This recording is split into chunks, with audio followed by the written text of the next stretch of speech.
ദൈവനാമത്തിന് മഹത്വമുണ്ടാകട്ടെ. കർത്താവിൽ പ്രിയമുള്ളവരെ, വിശുദ്ധ മത്തായി ശ്ലീഹ എഴുതിയ സുവിശേഷം 18-ാം അധ്യായം 1 മുതൽ 14 വരെയുള്ള തിരുവചനങ്ങൾ. ശിഷ്യന്മാർ യേശുവിനെ സമീപിച്ച് ചോദിച്ചു, സ്വർഗരാജ്യത്തിൽ വലിയവൻ ആരാണ്?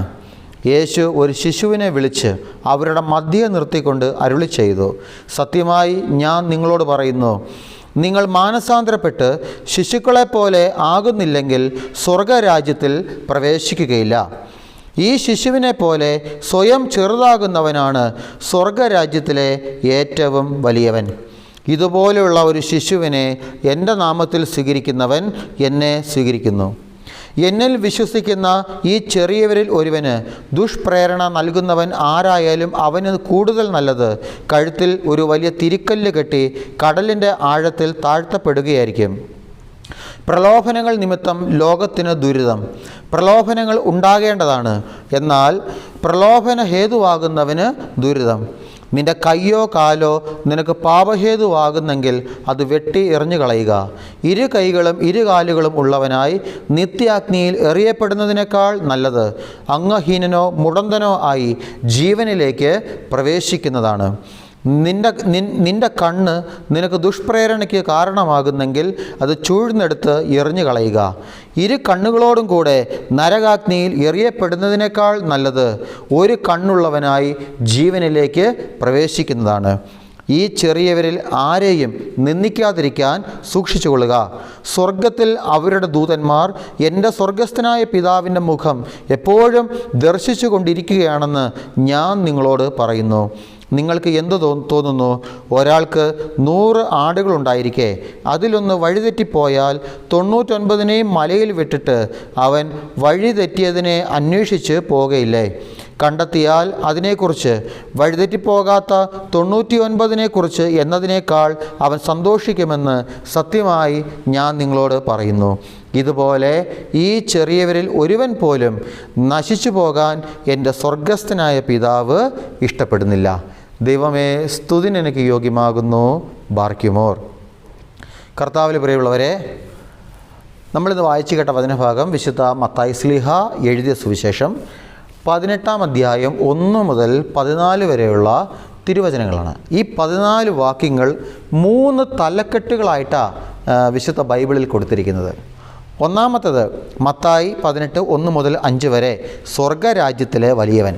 രണ്ടാമത് മത്തായി 18 6 മുതൽ 9 വരെ ദുഷ്പ്രേരണകൾ. മൂന്നാമത്തെ തലക്കെട്ട് മത്തായി 18 10 മുതൽ 14 വരെ വഴിതെറ്റിയ ആടിൻ്റെ ഉപമ. അങ്ങനെ 3 വ്യത്യസ്ത തലക്കെട്ടുകളാണ് ഈ 14 വാക്യങ്ങളിൽ കൊടുത്തിരിക്കുന്നത്. ഒന്നാമത്തെ തലക്കെട്ട് നമുക്കൊന്ന് ചിന്തിക്കാം.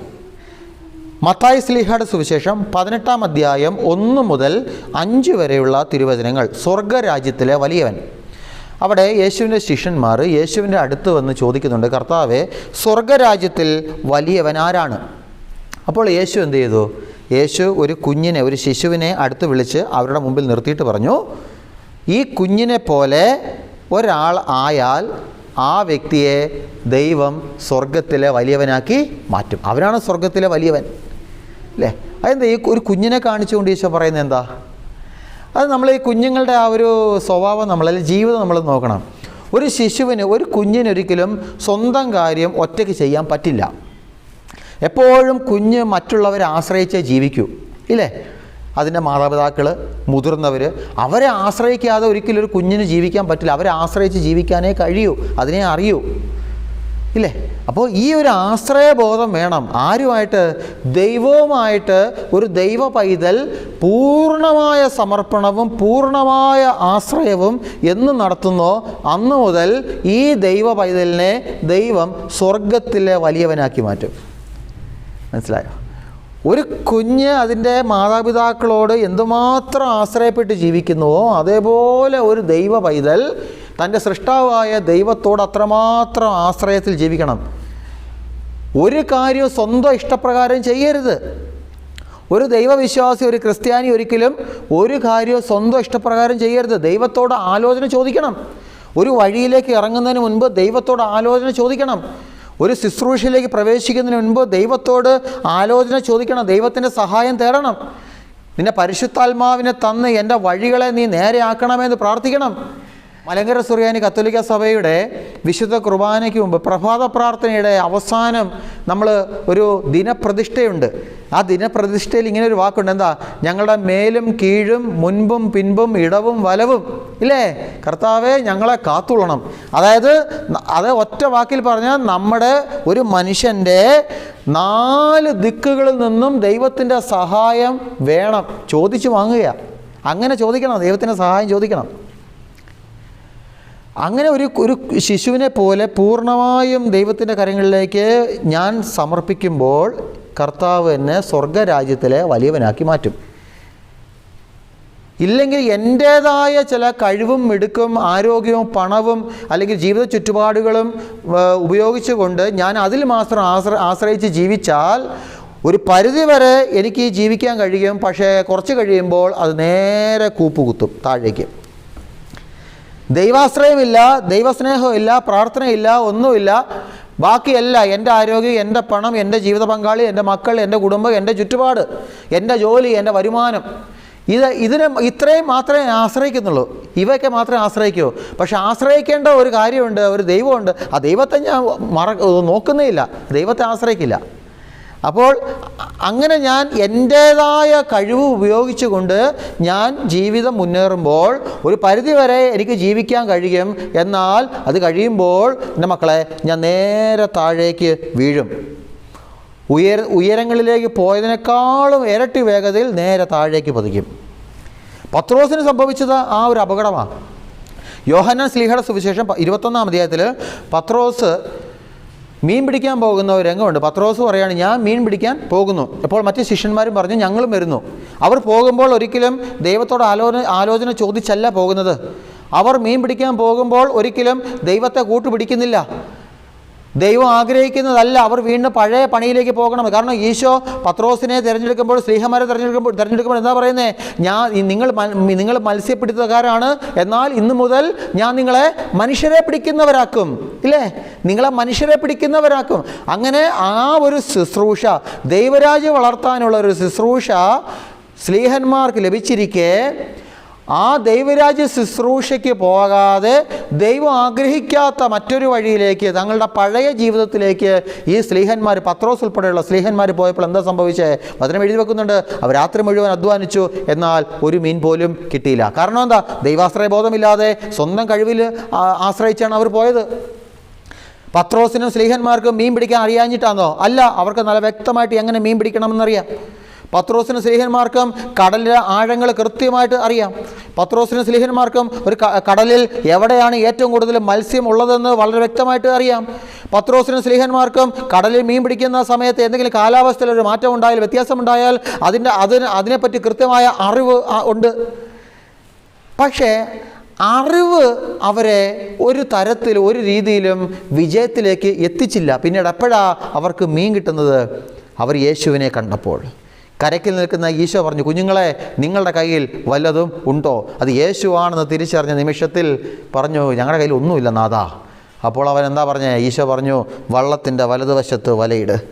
യേശുവിനെ കണ്ടു, യേശുവിൻ്റെ വാക്ക് കേട്ടു, ആ വാക്കിലേക്ക് തങ്ങളെ തന്നെ പൂർണ്ണമായി സമർപ്പിച്ചപ്പോൾ അവർക്ക് വല നിറയെ മീൻ കിട്ടിയെന്നാണ് പറഞ്ഞത്. അതാ എനിക്ക് പറയാനുള്ളത്. അതായത് നമുക്കൊരു പരിധി വരെ നമുക്ക് നമ്മുടെ ആരോഗ്യം കൊണ്ട് ജീവിക്കാൻ കഴിയും മക്കളെ. ഇതൊക്കെ നാളെ നഷ്ടപ്പെടുന്ന ഒരു സമയം വരും. ഒരു പരിധി വരെ എൻ്റെ കയ്യിലെ പണം കൊണ്ട് എനിക്ക് മുമ്പോട്ട് ജീവിതം നയിക്കാൻ കഴിയൂ. നാളെ ഈ പണമൊക്കെ തീരുന്ന ഒരു സമയം വരും.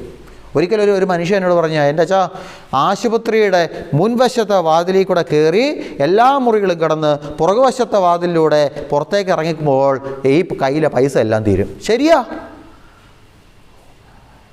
ഒരു ഹോസ്പിറ്റൽ കേസ് വന്നാൽ മതി മക്കളെ, നമ്മുടെ കയ്യിൽ സമ്പാദിച്ച സമ്പാദ്യം ഒറ്റ നിമിഷം കൊണ്ട് വെള്ളത്തിൽ ഒഴുകി പോകുന്ന പോലെ പോകുന്നതാണ്.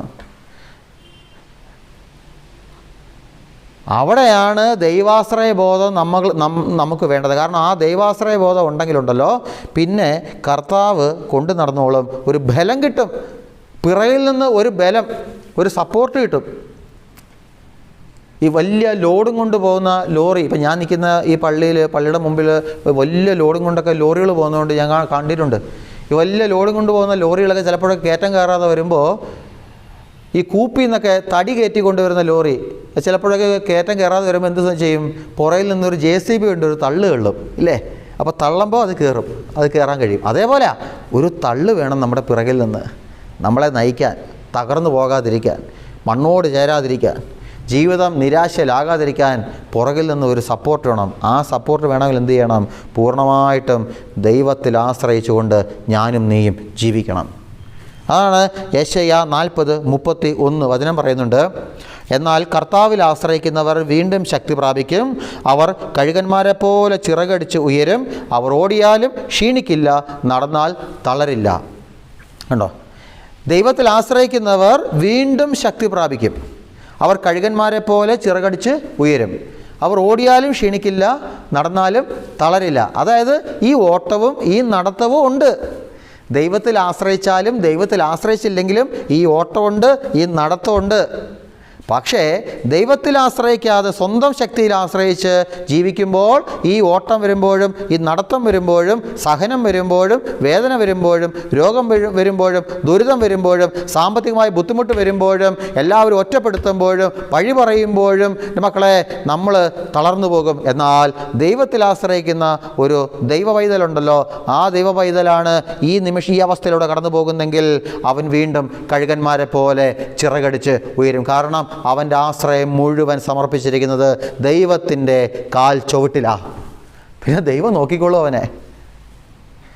വീണ്ടും 2 കൊരിന്ത്യർ 1:9 പൗലോസ്ലീഹ എഴുതി വെക്കുന്നുണ്ട്, ഞങ്ങൾ മരണശിക്ഷയ്ക്ക് വിധിക്കപ്പെട്ടിരിക്കുന്നെന്ന് ഞങ്ങൾക്ക് തോന്നി, എന്നാൽ ഇത് ഞങ്ങളിൽ തന്നെ ആശ്രയിക്കാതെ മരിച്ചവരെ ഉയർപ്പിക്കുന്ന ദൈവത്തിൽ ആശ്രയിക്കുന്നതിന് വേണ്ടിയായിരുന്നു. പൗലോസ്ലീഹ എഴുതി വെക്കുകയാണ്, ഞങ്ങൾ മരണശിക്ഷയ്ക്ക് വിധിക്കപ്പെട്ടിരിക്കുന്നെന്ന് തോന്നി. മരണശിക്ഷയ്ക്ക് വിധിച്ചിട്ടില്ല, മനസ്സിലായോ? വിധിക്കപ്പെട്ടു എന്ന് തോന്നലേ വന്നുള്ളൂ, വിധിക്കപ്പെട്ടിട്ടില്ല. ഒരു സഹനം വന്നു. ആണോ ഞങ്ങളെ കൊല്ലുവാണോ? ഇന്ന് നേരെ ഇരുട്ട് വെളുത്താൽ ഞങ്ങൾ ജീവനോടെ ഉണ്ടാവില്ലയോ? ആ ഒരു അവസ്ഥയിലേക്ക് ആരെത്തി? ഈ സ്ലീഹ എത്തി. പക്ഷേ അവിടെ എത്തിയപ്പോഴും സ്ലീഹായ്ക്ക് കിട്ടിയ ബോധ്യം എന്താണെന്ന് പറയുമ്പോൾ, അങ്ങനെ ഞാൻ എത്തുമ്പോൾ അതെന്തിനു വേണ്ടിയാ? അത് വേറൊന്നിനുമല്ല, അത് ഞാൻ എൻ്റെ ദൈവത്തിൽ പൂർണ്ണമായിട്ടും ആശ്രയിക്കുന്നതിന് വേണ്ടിയാണ്. കാരണം എന്താ? അങ്ങനെ ആശ്രയിക്കുമ്പോഴേ ഇതിനെ തരണം ചെയ്ത് കാരാഗ്രഹവാതിലിൻ്റെ പൂട്ടുകൾ പൊളിച്ച് പുറത്തേക്ക് ഇറങ്ങാനായിട്ട് കഴിയൂ. അങ്ങനെ ഇറങ്ങിയതല്ലേ പിന്നീട് പൗലോസ്ലീഹയുടെ ചരിത്രത്തിൽ കണ്ടത്? അങ്ങനെ ഇറങ്ങിയതല്ലേ അല്ലേ? അപ്പം ദൈവത്തിൽ കൂടുതലായിട്ട് എൻ്റെ മക്കളെ ആശ്രയിക്കണം. ഇനി രണ്ടാമത്, ഈ ദൈവത്തിൽ ആശ്രയിക്കുമ്പോൾ ദൈവം നമ്മളെ വലിയവനാക്കും. പക്ഷേ ഒരു കണ്ടീഷനുണ്ട്. ആ കണ്ടീഷൻ പാലിച്ച് എന്നിട്ട് ആശ്രയിക്കുമ്പോഴാണ് ദൈവം നമ്മളെ സ്വർഗരാജ്യത്തിലെ വലിയവനാക്കുന്നത്. അതെന്താണ് ആ കണ്ടീഷൻ? ആ കണ്ടീഷൻ നമ്മൾ വായിച്ചു കേട്ട വചനഭാഗത്തിലുണ്ട്. മത്തായി 18:3 ഉണ്ട്. എന്താ? ഈശോ പറയാണ്, സത്യമായി ഞാൻ നിങ്ങളോട് പറയുന്നു, നിങ്ങൾ മാനസാന്തരപ്പെട്ട് ശിശുക്കളെപ്പോലെയാകുന്നില്ലെങ്കിൽ സ്വർഗരാജ്യത്തിൽ പ്രവേശിക്കുകയില്ല. അപ്പോൾ എന്താ കണ്ടീഷൻ? കണ്ടീഷൻ എന്ന് പറഞ്ഞാൽ മാനസാന്തരപ്പെടണം. നമ്മൾ തുടക്കത്തിൽ ചിന്തിച്ച എന്താ? ദൈവത്തിൽ പൂർണ്ണമായിട്ടും സമർപ്പിക്കുക.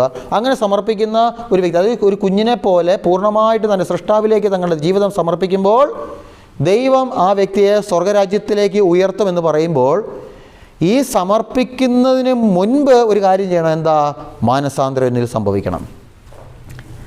മാനസാന്തരം സംഭവിക്കണം. എന്നിൽ മാനസാന്തരം സംഭവിച്ച് ഞാൻ എൻ്റെ ദൈവത്തിൻ്റെ പക്കലേക്ക് ഞാൻ എന്നെ തന്നെ സമർപ്പിച്ചാൽ ദൈവം എന്നെ ഉയർത്തും. കേട്ടോ, അതാ ഈശോ വളരെ വ്യക്തമായിട്ട് പറയുന്നത്. നിങ്ങൾ മാനസാന്തരപ്പെട്ട്, കേട്ടോ, മാനസാന്തരപ്പെട്ട് ശിശുക്കളെപ്പോലെ ആവുക എന്ന് പറയുമ്പോൾ സ്ട്രെഫോ, STREPHO, സ്ട്രെഫോ എന്ന ഒരു ഗ്രീക്ക് ക്രിയയാണ് ഇവിടെ ഉപയോഗിക്കുന്നത്. സാധാരണ എൻ്റെ പ്രസംഗം കേട്ടവർക്കറിയാം, ഞാൻ ഒരിക്കലും ഇങ്ങനെ ഇമാതിരി കട്ടി വാക്കുകളൊന്നും പറയാറില്ല. അപ്പോൾ ഞാൻ ഈ വചന ശുശ്രൂഷയ്ക്ക് ഒരുങ്ങാൻ വേണ്ടി ഞാൻ കത്തോലിക്ക സഭയുടെ ബൈബിൾ കമൻട്രികളൊക്കെ വായിക്കുന്ന സമയത്ത് എനിക്ക് കിട്ടിയ ഒരു വാക്കാണ്, അതിൽ കൊടുത്തിരിക്കുന്നതാണ്. അപ്പോൾ എനിക്ക് അത് കണ്ടപ്പോൾ എനിക്ക് വായിച്ചപ്പോൾ എനിക്കത് ഇഷ്ടപ്പെട്ടു. അത് ഞാൻ നിങ്ങളോട് പറയുന്നതേ ഉള്ളൂ. എന്താണ്? സ്ട്രെഫോ, STREPHO, അതൊരു ഗ്രീക്ക് ക്രിയയാണ്. ആ വാക്കാണ് മാനസാന്തരപ്പെട്ട് ശിശുക്കളെ പോലെ ആവുക എന്നതിന് ഉപയോഗിക്കുന്നത്. അതെന്താണ് അതിൻ്റെ അർത്ഥം? സ്ട്രെഫോ എന്ന് കൊടുത്തിരിക്കുന്നതിൻ്റെ അർത്ഥം എന്ന് പറഞ്ഞാൽ ഇത്രയേ ഉള്ളൂ. അതായത് ശരീരം കൊണ്ട് മാത്രം തിരിയുകയല്ല, ഹൃദയം കൊണ്ടും ദൈവത്തിലേക്ക് തിരിയണം. അതാണ് അതിൻ്റെ അർത്ഥം കേട്ടോ. എൻ്റെ ശരീരം കൊണ്ട് ദൈവത്തിലേക്ക് തിരിയുക മാത്രമല്ല, എൻ്റെ ഹൃദയവും കൊണ്ട് ദൈവത്തിലേക്ക് തിരിയണം. അങ്ങനെ തിരിഞ്ഞ് ഞാൻ എൻ്റെ ദൈവത്തെ അപ്പാ എന്ന് വിളിക്കണം. അപ്പാ, ഫാദർ എന്ന് വിളിക്കണം. അതാണ് ഈ ക്രിയ, ഈ സ്ട്രെഫോ എന്ന ക്രിയ കൊണ്ട് ഉദ്ദേശിക്കുന്നത്, ഇല്ലേ? നമ്മൾ വിശുദ്ധ കുർബാന നോക്കിയേ, നമ്മൾ മലങ്കര കുർബാനയിൽ വൈദികം പറയുന്നുണ്ടല്ലോ, നിങ്ങളുടെ ബോധങ്ങളും വിചാരങ്ങളും ഹൃദയങ്ങളും പിതാവായ ദൈവത്തിൻ്റെ വലതുഭാഗത്ത് മിശിഹ തമ്പുരാനിരിക്കുന്ന മഹോന്നതങ്ങളിൽ ആയിരിക്കണം. കണ്ടോ, നിങ്ങളുടെ ബോധങ്ങളും വിചാരങ്ങളും ഹൃദയങ്ങളും. കണ്ടോ, ഹൃദയം കൊണ്ട് തിരിയണം. അപ്പോൾ ജനങ്ങളായ നിങ്ങൾ മറുപടി എന്താ പറയുന്നത്? ഞങ്ങളുടെ ബോധങ്ങളും വിചാരങ്ങളും ഹൃദയങ്ങളും കണ്ടോ ദൈവമായ കർത്താവിങ്കലായിരിക്കുന്നു, ഇല്ലേ? ഹൃദയങ്ങളും. ലത്തീൻ കുർബാനയിൽ ഇത് തന്നെ പറയുന്നുണ്ട്. ലത്തീൻ കുർബാനയിൽ വൈദികം പറയുന്നുണ്ട്, നിങ്ങളുടെ ഹൃദയങ്ങൾ ഉയർത്തുവിൻ. അപ്പോൾ ജനം മറുപടി പറയുന്നത്, ഇതാ ഞങ്ങൾ ഉയർത്തിയിരിക്കുന്നു, അല്ലേ? അപ്പം കണ്ടോ, ഇത് ഹൃദയ നവീകരണം, ഒരു ഹൃദയത്തിൻ്റെ മാറ്റം, ക്രിസ്തുവുമായിട്ടുള്ള ഒരു ചേർന്ന ഒരു ജീവിതം. ഹൃദയം കൊണ്ട് ചേരണം, ശരീരം കൊണ്ട് ചേരുകയല്ല, ഹൃദയം കൊണ്ട് ചേരണം ക്രിസ്തുവുമായിട്ട്. അതാണ് ഈ മാനസാന്തരപ്പെട്ട ശിശുവിനെ പോലെ ആവുക എന്നത് ഉദ്ദേശിക്കുന്നത്. മനസ്സിലായോ പ്രിയമുള്ളവരെ? അങ്ങനെ ഒരു മാനസാന്തരമാണ് നമുക്ക് വേണ്ടത്. അങ്ങനൊരു ഈ പുറമേ ഉള്ള മാനസാന്തരമല്ല. പുറമേ നമ്മൾ കുറേ പ്രാർത്ഥിക്കുന്നുണ്ട്, വിശുദ്ധ കുർബാനയ്ക്ക് വരുന്നുണ്ട്, പള്ളിയിലെ കാര്യങ്ങളെല്ലാം ചെയ്യുന്നുണ്ട്, വീട്ടിലെല്ലാം ചെയ്യുന്നുണ്ട്. പക്ഷേ എൻ്റെ അകം കൊണ്ട് ഞാൻ എന്തുമാത്രം ദൈവവുമായിട്ട് ചേർന്ന് നിൽക്കുന്നുണ്ട്? മനസ്സിലായോ? പുറമേ ഞാൻ ദൈവത്തോട് പ്രാർത്ഥിക്കുമ്പോഴും എൻ്റെ എൻ്റെ ഹൃദയം ദൈവത്തിൽ നിന്ന് അകലെയാണോ ദൈവത്തോട് ചേർന്നാണോ? നമ്മൾ ശ്രദ്ധിക്കേണ്ട ഒരു കാര്യമാണ്. അതുകൊണ്ട് ശരീരം കൊണ്ട് തിരിയുന്ന മാത്രമല്ല, ഹൃദയം കൊണ്ട് ദൈവവുമായിട്ട് തിരിയാനായിട്ടാണ്, ദൈവത്തോട് തിരിയണമെന്നാണ് നമ്മളെ ഈശോ പഠിപ്പിക്കുന്നത്. POC മലയാളം ബൈബിളിൻ്റെ പുതിയ പരിഭാഷ, അതിൽ ഉൽപ്പത്തി പുസ്തകം 17-ാം അധ്യായം 1-ാം വാക്യം അത് ഇപ്രകാരമാണ്. പുതിയ പരിഭാഷയിൽ ഇപ്രകാരമാണ് പറയുന്നത്. ഉൽപ്പത്തി 17:1. അബ്രാമിന് 99 വയസ്സായപ്പോൾ കർത്താവ് അബ്രാമിന് പ്രത്യക്ഷപ്പെട്ട് അവനോട് അരുൾ ചെയ്തു, ഞാൻ സർവശക്തനായ ദൈവമാകുന്നു, എൻ്റെ മുൻപിൽ വ്യാപരിക്കുക, പൂർണ്ണനായിരിക്കുക. കണ്ടോ, എൻ്റെ മുമ്പിൽ വ്യാപരിക്കുക, എൻ്റെ മുമ്പിൽ സമർപ്പിക്കുക, പൂർണ്ണനായിരിക്കുക, മാനസാന്തരപ്പെടുക. മനസ്സിലായി? അപ്പോൾ ഈ പൂർണ്ണനാകുക, എന്താ ഈ പൂർണ്ണത? എന്താ പൂർണ്ണത? അത് മത്തായി ശ്ലീഹയുടെ സുവിശേഷം 19-ാം അധ്യായം 21 പറയുന്നുണ്ട്. മത്തായി 19:21 പറയുന്നുണ്ട്. യേശു പറഞ്ഞു, നീ പൂർണ്ണനാകാൻ ആഗ്രഹിക്കുന്നെങ്കിൽ പോയി നിനക്കുള്ളതെല്ലാം വിറ്റ് ദരിദ്രർക്ക് കൊടുക്കുക, അപ്പോൾ സ്വർഗത്തിൽ നിനക്ക് നിക്ഷേപമുണ്ടാകും, പിന്നെ വന്ന് എന്നെ അനുഗമിക്കുക. അപ്പോൾ നീ പൂർണ്ണനാകാൻ ആഗ്രഹിക്കുന്നെങ്കിൽ എന്ത് ചെയ്യണം? നിനക്കുള്ളതെല്ലാം വിറ്റ് ദരിദ്രർക്ക് കൊടുക്കുക. അതായത് എൻ്റെ കയ്യിലുള്ളതെല്ലാം, ഇപ്പോൾ ഉദാഹരണം പറഞ്ഞാൽ എൻ്റെ കയ്യിലൊരു 50,000 രൂപയുണ്ട്, ഞാനൊരു ആവശ്യത്തിന് വെച്ചിരിക്കുക. ഈ 50,000 രൂപ ഞാൻ അതേപോലെ എൻ്റെ ആവശ്യം മറന്ന് ഞാൻ മറ്റൊരാൾക്ക് കൊടുത്തു, വെറുതെ കൊടുത്തെന്ന് വെച്ചോ. ഞാനങ്ങനെ വെറുതെ കൊടുത്താലും എൻ്റെ ആവശ്യം മാറുന്നുണ്ടോ? ഇല്ല, എൻ്റെ ആവശ്യം അവിടെ തന്നെ ഉണ്ട്, ഇല്ലേ? ഈ 50,000 രൂപ ചിലവാക്കേണ്ട ആവശ്യമുണ്ട്, അവിടെ തന്നെ ഉണ്ട്, അതെങ്ങും പോയിട്ടില്ല. പക്ഷെ പോയതെന്താ? പൈസ പോയി. അപ്പോൾ ഇത് എൻ്റെ ഈ ആവശ്യം നടത്തണമെന്ന് എന്ത് ചെയ്യണം? ഞാൻ വീണ്ടും ആരുടെയും കയ്യിൽ നിന്ന് ഈ പൈസ, ഇതിനുള്ള പൈസ വാങ്ങിക്കണം, കടം വാങ്ങിക്കണോ, അല്ലെങ്കിൽ വീണ്ടും അധ്വാനിക്കണം, ഇല്ലേ? ഇത് തന്നെയാണ് ഇവിടെ സംഭവിക്കുന്നത്. ഇവിടെ വേണ്ടത് എന്താ? അതായത് എൻ്റെ കയ്യിലുള്ളതെല്ലാം ഞാൻ കൊടുക്കുക, ഈശോയുടെ കയ്യിൽ കൊടുക്കുക. കൊടുത്തിട്ട് പറയണം, കർത്താവേ ഇനി നീ നോക്കിക്കോണം. അതാണ് പൂർണ്ണമായ സമർപ്പണം. എൻ്റെ ജീവിതവും എൻ്റെ ജീവനും ഞാൻ ദൈവത്തിൻ്റെ കയ്യിലേക്ക് കൊടുക്കണം. കൊടുത്തിട്ട് പറയണം, കർത്താവേ ഇനി നീ നോക്കിക്കോണം തന്നെ. നമ്മൾ പലപ്പോഴും പ്രാർത്ഥിക്കുമ്പോൾ പ്രാർത്ഥനയുടെ മോടി കൂട്ടാൻ വേണ്ടി ഇങ്ങനെ അറിയാതെയൊക്കെ പറയുന്ന ഒരു വാക്കുണ്ട്. എന്താ? കുശവൻ്റെ കയ്യിലെ കളിമൺ പാത്രം പോലെ എന്നെ ഉടച്ചു വാർക്കണമേ. അതാണ് സമർപ്പണം. പക്ഷെ ഞാനത് പറയുമ്പോൾ, അത് പറഞ്ഞ് പ്രാർത്ഥിക്കുമ്പോൾ എന്തുമാത്രം ബോധത്തോടു കൂടിയാണ് ഞാൻ ആ വാക്ക് പറഞ്ഞ് പ്രാർത്ഥിക്കുന്നത്. കുശവൻ്റെ കയ്യിലെ കളിമൺ പാത്രം പോലെ നീ എന്നെ ഉടച്ചു വാർക്കണമെന്ന് പറയുമ്പോൾ ദൈവം ആഗ്രഹിക്കുന്നത് പോലെ എന്നെ കൊണ്ട് നടക്കണം. കാരണം എൻ്റെ കയ്യിൽ എനിക്കിനി ഒന്നും ഒറ്റയ്ക്ക് ചെയ്യാൻ പറ്റില്ല, നീ കൊണ്ട് നടന്നോണം എന്നെ. അതാണ് അതിലൂടെ പറയുന്നത്. എന്നിട്ട് വീണ്ടും പ്രാർത്ഥന കഴിയുമ്പോൾ ഞാൻ വീണ്ടും എൻ്റെതായ വഴിയിലൂടെ പോകുന്നെങ്കിലോ? അങ്ങനെ പോയി കഴിഞ്ഞാൽ അതൊരിക്കലും പൂർണ്ണമായ സമർപ്പണമാകില്ല മക്കളെ. അതാ ഇവിടെ ഈശോ പറയുന്നത്, നീ പൂർണ്ണനാകാൻ ആഗ്രഹിക്കുന്നുവോ? നിനക്ക് സ്വർഗ്ഗരാജ്യത്തിൽ നീ വലിയവനാകാൻ ആഗ്രഹിക്കുന്നു, ഒറ്റ മാർഗ്ഗമേ ഉള്ളൂ. നീ പോയി നിനക്കുള്ളതെല്ലാം വിൽക്കുക, അതായത് ഉപേക്ഷിക്കുക. അത് നിൻ്റെ പാപമാകാം, നിൻ്റെ ആരോഗ്യമാകാം, നിൻ്റെ പണമാകാം, നിൻ്റെ ജീവിത സൗകര്യങ്ങളാകാം. അതെല്ലാം നീ മാറ്റിവെക്കുക, ഉപേക്ഷിക്കുക. എന്നിട്ട് നീ പൂർണ്ണമായിട്ട് ദൈവത്തിൻ്റെ കരങ്ങളിലേക്ക് നിന്നെ തന്നെ സമർപ്പിക്കുക. അങ്ങനെ സമർപ്പിച്ച് ദൈവത്തിൻ്റെ കാൽച്ചുവട്ടിൽ നിന്നെ തന്നെ നീ കൊണ്ടിരുത്തി കഴിഞ്ഞാൽ കർത്താവ് നിന്നെ അവിടെ നിന്ന് ഉയർത്തും. പൂർണ്ണമായ ഒരു സമർപ്പണം. അത് ചില പാപങ്ങളെ ഉപേക്ഷിച്ചുകൊണ്ടും പൂർണ്ണമായ ഒരു സമർപ്പണം. എൻ്റെതായ ചില സുഖങ്ങൾ യേശുവിനേക്കാളും വലുതായിട്ട് ഞാൻ എന്തെങ്കിലും കാണുന്നെങ്കിൽ അതെല്ലാം ഞാൻ ഉപേക്ഷിച്ചുകൊണ്ടും പൂർണ്ണമായും ദൈവത്തിൻ്റെ കരങ്ങളിലേക്ക് എന്നെ തന്നെ സമർപ്പിക്കുന്നു. അതാണ് ഈശോ ആഗ്രഹിക്കുന്നത്. അതുകൊണ്ട് പാപം വെച്ചുകൊണ്ട് എൻ്റെ പ്രിയമുള്ളവരെ ഒരിക്കലും നമ്മുടെ സമർപ്പണം നടത്താമെന്ന് വിചാരിക്കല്ലേ. അത് നടത്താൻ പറ്റില്ല. പുറമേയൊക്കെ കുറേ ഷോയൊക്കെ കാണിക്കാൻ പറ്റും. ഇപ്പോൾ ഞങ്ങളെ സംബന്ധിച്ച് അച്ഛനായ എനിക്ക് ചിലപ്പോൾ ഒരു പക്ഷേ ആൾക്കാരിൽ നിന്ന് നല്ല ഭംഗിയിൽ നല്ല ട്യൂണിലൊക്കെ കുർബാനയൊക്കെ ചൊല്ലാൻ പറ്റും. പക്ഷേ മാരകമായ പാപത്തിൽ നിന്നാണ് ഞാൻ ഈ ബലിയർപ്പിക്കുന്നതെങ്കിൽ അതൊരിക്കലും എന്നെ പൂർണ്ണതയിലേക്ക് എത്തിക്കില്ല. ഇപ്പം നിങ്ങളായിക്കോട്ടെ, നിങ്ങളും കുർബാനയ്ക്ക് വരുന്നു, പള്ളി വരുന്നു, പ്രാർത്ഥിക്കുന്നു, പള്ളിയുടെ എല്ലാ കാര്യങ്ങളും എല്ലാം ചെയ്യുന്നുണ്ട്, എല്ലാം ചെയ്യുന്നു, കമ്മിറ്റി അംഗമാണ്, എല്ലാം ആണ്. പക്ഷേ ഉള്ളിൽ പാപമാണ്, മാരകമായ പാപം, വിദ്വേഷം, വെറുപ്പ്, അഹങ്കാരം, കോപം, ഒന്ന് പറഞ്ഞാൽ രണ്ടിനെ ചീത്ത വിളിക്കുക, അല്ലെങ്കിൽ അടിക്കുക, ശപിക്കുക, അതെല്ലാം ഉള്ളിൽ വെച്ചുകൊണ്ട് ഈ പുറമേ കാണിക്കുന്ന എന്ത് ആത്മീയ കാര്യം ചെയ്താലും അതൊന്നും എന്നെയും നിന്നെയും പൂർണ്ണതയിലേക്ക് എത്തിക്കില്ല.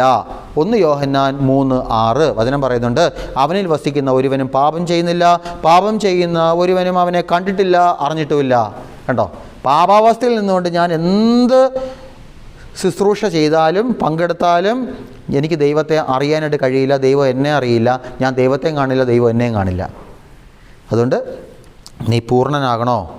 മാനസാന്തരപ്പെടുക, ശിശുവിനെ പോലെ ആവുക, പൂർണ്ണമായി ദൈവത്തിൻ്റെ സന്നിധിയിൽ നിന്നെ തന്നെ സമർപ്പിക്കുക, ദൈവം നിന്നെ ഉയർത്തിക്കോളും. അങ്ങനെ ജീവിക്കുക. ഈ വചനഭാഗത്തിൻ്റെ 2ാമത്തെ തലക്കെട്ട് മത്തായി ശ്ലീഹായുടെ സുവിശേഷം 18-ാം അധ്യായം 6 മുതൽ 9 വരെയുള്ള വാക്യങ്ങളാണ്. ദുഷ്പ്രേരണകൾ. മത്തായി 18:6 വചനം പറയുന്നു, എന്നിൽ വിശ്വസിക്കുന്ന ഈ ചെറിയവരിൽ ഒരുവന് ദുഷ്പ്രേരണ നൽകുന്നവൻ ആരായാലും അവന് കൂടുതൽ നല്ലത് കഴുത്തിൽ ഒരു വലിയ തിരിക്കല്ല് കെട്ടി കടലിൻ്റെ ആഴത്തിൽ താഴ്ത്തപ്പെടുന്നതായിരിക്കും. കണ്ടോ, അതായത് എന്നിൽ വിശ്വസിക്കുന്ന ഈ ചെറിയവരിൽ ഒരുവന് ഒരു മനുഷ്യൻ ദുഷ്പ്രേരണ കൊടുക്കുകയാണെങ്കിൽ ആ ദുഷ്പ്രേരണ കൊടുക്കുന്നവനെ കടലിലേക്ക് എറിയണം. ചുമ്മാ എറിയില്ല, എന്ത് ചെയ്യണം? ഒരിക്കലും പൊങ്ങി വരാതിരിക്കാൻ അവൻ്റെ കഴുത്തിൽ തിരിക്കല്ല് കെട്ടണം, കല്ല് കെട്ടി എറിയാൻ.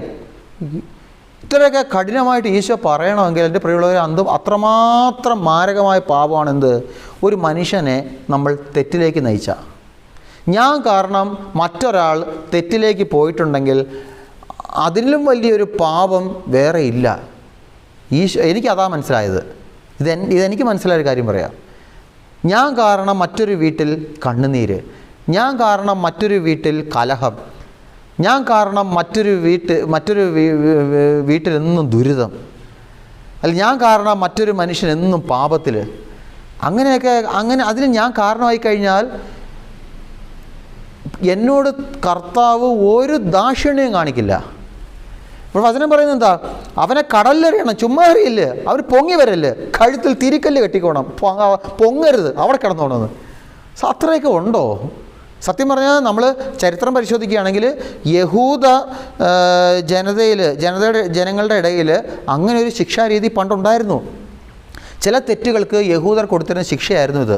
അതായത് മനുഷ്യനെ ചാക്കിൽ കെട്ടി കടലിലെറിയും, എന്നിട്ട് ആ മനുഷ്യൻ പൊങ്ങി വരാതിരിക്കാൻ ചാക്കിൻ്റെ കൂടെ ഒരു കല്ലും കൂടെ കെട്ടും, ഒരു കല്ലും കൂടെ കെട്ടിയാണ് കടലിലെറിയുന്നത്. അപ്പോൾ അതുപോലുള്ള ശിക്ഷാരീതി പണ്ടുണ്ടായിരുന്നു യഹൂദരുടെ ഇടയിൽ. അതിനെയാണ് ഈശോ ഇങ്ങോട്ടെടുത്തത്. അത്രമാത്രം മാരകമായ തെറ്റാണ് ഞാൻ കാരണം മറ്റൊരാൾ പാപത്തിൽ വീണുപോയാൽ. അപ്പോൾ ഈ ചെറിയവരെന്ന് ഉദ്ദേശിക്കുന്നില്ല, ഈശോ പറയുന്നത് ചെറിയവർ, ഈ ചെറിയവർ അല്ലെങ്കിൽ ലിറ്റിൽ വൺസ്, ചെറിയവരെന്ന് ഉദ്ദേശിക്കുന്ന ആരെയാണ്? ചെറിയവരെന്ന് ഉദ്ദേശിക്കുന്നത് കുട്ടികളല്ല, കുഞ്ഞുങ്ങളല്ല. അതെന്ന് പറയുന്നത് ഈശോ പറയുന്നുണ്ടല്ലോ, എന്നിൽ വിശ്വസിക്കുന്നവർ ഇല്ലേ, അതായത് ദൈവത്തിൽ വിശ്വസിക്കുന്നവരെയും ദൈവത്തിന് മുമ്പിൽ പൂർണ്ണമായും തങ്ങളെ തന്നെ സമർപ്പിച്ച് ജീവിക്കുന്നവരെയും അങ്ങനെ ജീവിക്കാൻ ആഗ്രഹിക്കുന്നവരെയും അവരാണ് ഈ ചെറിയവരെന്ന് ഈശോ ഉദ്ദേശിക്കുന്നത് കേട്ടോ. അപ്പം അവരെയാണ് എന്ത് ചെയ്യുന്നത്, അവരൊരിക്കലും നമ്മൾ കാരണം പാപത്തിലേക്ക് പോകരുത്. മനസ്സിലായി? ദൈവത്തിൻ്റെ സന്നിധിയിൽ പൂർണ്ണമായിട്ടും ആശ്രയത്വം സമർപ്പിച്ച് ജീവിക്കുന്ന കുറേ പാവങ്ങളുണ്ട്. അവരെയൊന്നും നമ്മൾ പറ്റിക്കരുത്, അങ്ങനെയുള്ളവരെ പറ്റിക്കരുത് കേട്ടോ. അപ്പോൾ അതാ ഈശോ ആഗ്രഹിക്കുന്നത്. എൻ്റെ പ്രിയമുള്ളവരെ, കർത്താവിൻ്റെ അടുക്കിലേക്ക് ഒരാൾ വരുമ്പോൾ അതിന് തടയരുത്. വീട്ടിൽ ഭാര്യ പ്രാർത്ഥിക്കുന്ന കണ്ടിട്ട് ഭർത്താവായ നീ ഇവള് ഭയങ്കര പ്രാർത്ഥനക്കാരി പറയരുത്. അത് മാരകമായ പാപം. ഈ കർത്താവ് പറയുന്നതല്ല, നിന്നെ പിന്നെ കടലിൽ എറിയും കർത്താവ്. അല്ലെങ്കിൽ മാതാപിതാക്കളുടെ പ്രാർത്ഥന കണ്ടിട്ട് മക്കൾ, ഈ അപ്പനും അമ്മയ്ക്കും വേറെ ജോലിയില്ലയോ, ഇത്രയും പ്രാർത്ഥിച്ചിട്ട് എന്തെങ്കിലും കിട്ടിയോ, കുറേ നാളുകൊണ്ട് പ്രാർത്ഥിക്കുന്നുണ്ടല്ലോ എന്നിട്ട് വല്ലതും കിട്ടിയോ? മക്കളെ അങ്ങനെയൊന്നും പറയരുത് കേട്ടോ. എനിക്ക് ഈ വചനം വായിച്ചപ്പോഴാണ് എനിക്കിതിൻ്റെ യഥാർത്ഥ അർത്ഥം മനസ്സിലാവുന്നത്, കർത്താവ് ഇങ്ങനെ വെളിപ്പെടുത്തി തന്നത്. അതായത് നമ്മൾ ഒരിക്കലും ഇപ്പോൾ ഞങ്ങൾ പള്ളിയിൽ ഇപ്പോൾ ഒരാൾ ചിലപ്പോൾ ഉറക്കെ പാടുമായിരിക്കും, കുർബാനയ്ക്ക് ചിലപ്പോൾ ഉറക്കെ പാടും. ചിലപ്പോൾ മറ്റുള്ളവരോട് എൻ്റെ അച്ഛാ അയാൾ പാടുന്ന കാരണം ഞങ്ങൾക്ക് കുർബാനയ്ക്ക് നിൽക്കാൻ പറ്റുന്നില്ല. ഉടനെ അച്ഛൻ വന്നിട്ട് ഇയാൾ അടുത്ത ഞായറാഴ്ച പോയിട്ട് എല്ലാവരും കൂടെ പതുക്കെ പാടിക്കോണം. അങ്ങനെ പറയരുത്. അയാൾക്ക് ചിലപ്പോൾ ആ മനുഷ്യന് ചിലപ്പം കൂടുതൽ സന്തോഷം കിട്ടുന്നത് അങ്ങനെ ആയിരിക്കും. ദൈവസന്നിധിയിൽ വരുമ്പോൾ തന്നെ മറന്ന് സ്തുതിക്കുന്ന സമയമായിരിക്കും. അത് ഞാനായിട്ട് അത് ഇല്ലാതാക്കരുത്, മനസ്സിലായോ? അതാ ഈശോ പറയുന്നത്, എൻ്റെ അടുക്കിലേക്ക് വരാൻ ഒരു പൈതൽ ആഗ്രഹിക്കുമ്പോൾ അതിന് തടസ്സമായിട്ട് നീ നിൽക്കരുത്. എൻ്റെ പൗരോഹിത്യ ശുശ്രൂഷയിലുണ്ടായൊരു സംഭവം ഞാൻ പറയാം. ഞാൻ ശുശ്രൂഷ ചെയ്തൊരു പള്ളിയിൽ ഒരു ഹൈന്ദവ കുടുംബം എൻ്റെ പള്ളിയിൽ ചേരാൻ വേണ്ടി ആഗ്രഹിച്ചു. അപ്പോൾ അവർക്ക് എന്നെ അത്ര പരിചയമില്ലാത്തതുകൊണ്ട് അവരുടെ വീട്ടിനടുത്തുള്ള നമ്മുടെ ഇടവകയിൽ വരുന്ന ഓരോ കുടുംബത്തോട് ഈ കാര്യം പറഞ്ഞു. ഉടനെ ആ കുടുംബത്തിലെ ഒരു ചേട്ടത്തി ഇങ്ങനെയാ പറഞ്ഞത്, എൻ്റെ പൊന്നു മക്കളെ, നിങ്ങൾ ആ പള്ളിയിലോട്ട് പോകരുതേ, അവിടുത്തെ അച്ഛൻ, അതായത് ഞാൻ, ആ അച്ഛൻ ഒടുക്കത്തെ പിരിവാണെന്ന്. ആ അച്ഛൻ ഒടുക്കത്തെ പിരിവാ, പോവല്ലേ എന്ന്. ഞങ്ങളച്ഛന്മാർ പള്ളിയിൽ ശരിയാ പിരിവൊക്കെ ചോദിക്കും, പക്ഷെ അതെന്തിനു വേണ്ടിയാ? ഞങ്ങൾക്കൊരിക്കലും അത് ബാഗിൽ വെച്ച് ഇവിടെ ട്രാൻസ്ഫറായി പോകുമ്പോൾ അങ്ങ് കൊണ്ടുപോകാനല്ല. അതെന്തിനു വേണ്ടിയാ? അതൊക്കെ വേറെ കാര്യം, അതൊക്കെ ഇപ്പോൾ പറയാൻ സമയമില്ല. പക്ഷെ ഒന്നോർത്തോ, അങ്ങനെ കണ്ടോ, ഒരു കുടുംബം, ഒരു ഹൈന്ദവ കുടുംബം, യേശുവിനെ അറിയാത്ത ഒരു കുടുംബം യേശുവിനെ അറിഞ്ഞ് മാമോദിസ സ്വീകരിച്ച് സത്യ ഏക ദൈവമായ നമ്മുടെ കർത്താവിനെ ആരാധിച്ച് ജീവിക്കാൻ ആഗ്രഹിച്ചപ്പോൾ അതിന് തടസ്സം നിന്നു ആര്? ഈ സത്യദൈവത്തെ ആരാധിക്കുന്ന മറ്റൊരു കുടുംബം. ഒന്ന് ആലോചിച്ച് നോക്കുക, ഇതിലും വലിയ എന്ത് ഗതികേടാന്നേ, മനസ്സിലായോ? അപ്പോൾ നമ്മൾ ഒരിക്കലും എൻ്റെ മക്കളെ ദൈവത്തിൻ്റെ അടുക്കിലേക്ക്, സത്യദൈവത്തിൻ്റെ അടുക്കിലേക്ക് വരുന്നവരെ നമ്മളൊരിക്കലും പിന്തിരിപ്പിക്കരുത്, മനസ്സിലായോ? പിന്തിരിപ്പിക്കരുത്. അതേപോലെ തന്നെ ഞാൻ നേരെ തുടക്കത്തിൽ പറഞ്ഞ പോലെ നമ്മളാരും മറ്റുള്ളവരുടെ സന്തോഷം മുടക്കരുത്. ഞാൻ കാരണം അയൽപക്കത്തെ വീട്ടിലെ പെൺകുട്ടിയുടെ കല്യാണം ഇപ്പോഴും മുടങ്ങുന്നുണ്ടെങ്കിൽ അതിൻ്റെ കണക്ക് ദൈവം എന്നോട് ചോദിക്കും. ഞാൻ കാരണം എൻ്റെ അയൽവാസി ഇപ്പോഴും ദുഃഖത്തിലാണെങ്കിൽ, ദുരിതത്തിലാണെങ്കിൽ അതിൻ്റെ കണക്ക് കർത്താവ് എന്നോട് ചോദിക്കും. ഞാൻ കാരണം എൻ്റെ ചില വാശി കാരണം എൻ്റെ അയൽപക്കത്തെ വീട്ടിലെ അടുപ്പ് പുകയുന്നില്ലെങ്കിൽ അതിന് കർത്താവ് എന്നോട് കണക്ക് ചോദിക്കും. മദ്യക്കച്ചവടം ചെയ്യുന്ന ഒരു ചേട്ടൻ, ആ ചേട്ടനെ കണ്ടിട്ട് ഞാൻ ഒരിക്കലും പറഞ്ഞു, എൻ്റെ ചേട്ടാ, ഈ മദ്യം വിൽക്കുന്ന ഈ മദ്യക്കച്ചവടം നിർത്തണം ഞാൻ പറഞ്ഞു. ഉടനെ ഈ മനുഷ്യൻ എന്നോട് തിരിച്ചു പറഞ്ഞത്, എൻ്റെ അച്ഛാ, ഞാൻ പിന്നെ എങ്ങനെ ജീവിക്കും? ഞാൻ പിന്നെ ഏത് ജോലി ചെയ്ത് ജീവിക്കും? ഞാൻ നിങ്ങളോട് ചോദിക്കുക, മദ്യക്കച്ചവടം മാത്രമേ ഉള്ളോ ഈ ലോകത്ത് ജോലി എന്ന് പറയാൻ, തൊഴിലായിട്ട്? വേറെ എന്തെല്ലാം നല്ല ജോലിയുണ്ട്. മറ്റുള്ളവൻ്റെ അടുപ്പിലെ തീ അണച്ചിട്ട് വേണോ എൻ്റെ വീട്ടിലെ അടുപ്പ് കത്താൻ? നമ്മൾ ശ്രദ്ധിക്കണം, നമ്മൾ ചിന്തിക്കേണ്ട കാര്യം മക്കളെ. അവിടെയാണ് കർത്താവ് നിന്നെ കല്ല് കെട്ടി കടലിലേക്ക് എറിയുന്നത്. ഒരച്ഛനായ ഞാനും ശ്രദ്ധിക്കേണ്ട ഒരു കാര്യമാണ്.